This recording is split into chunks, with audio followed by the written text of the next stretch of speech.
Hi friends, welcome to life learner channel. ఈరోజు మనం తెలుసుకోబోయే కథ తెలివైన రాణి. ఆదివారం బడికి సెలవు. రాణి తోటలోని జామ చెట్టు కింద ఆడుకుంటుంది. జామ చెట్టుకు చాలా పండ్లున్నాయి. వాటిని తినాలనుకుంది. అయితే జామ పండ్లు చేతికి అందుతలేవు. పైకి ఎగిరింది, అయినా అవి అందడం లేదు. మళ్ళీ ఎగిరింది, అయినా అందడం లేదు.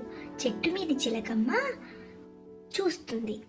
చెట్టుపై నుంచి ఆ చిలకమ్మ, పాప ఎందుకట్లా ఎగురుతున్నావు అని అడిగింది. రాణి, నాకు జామ పండ్లు కావాలి అనింది. నీకు పండ్లు కావాలా? ఇస్తా, కానీ నేను అడిగే ప్రశ్నలకి నువ్వు జవాబులు చెప్తే నీకు జామ పండ్లు ఇస్తా అని ఆ చిలకమ్మ అంది. అందుకు పాప సరే అంది. చిలకమ్మ అడగడం మొదలుపెట్టింది. మొదటి ప్రశ్న చిలకమ్మ అడిగింది ఇలా: చాప చుట్టలేము, పైసలు ఎంచలేము, ఏమిటో చెప్పు అంటే ఆ రాణి కాస్త ఆలోచించి జవాబు చెప్పింది: ఆకాశం, నక్షత్రాలు. అప్పుడు ఆ చిలకమ్మ, నువ్వు చెప్పిన సమాధానం సరి అయినది అనింది.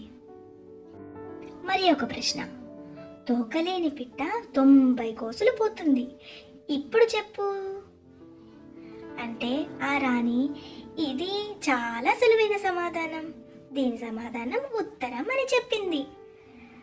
అప్పుడు ఆ చిలకమ్మ, అలే భలే భలే, ఇది కూడా చెప్పావే అని చిలకమ్మ అంది.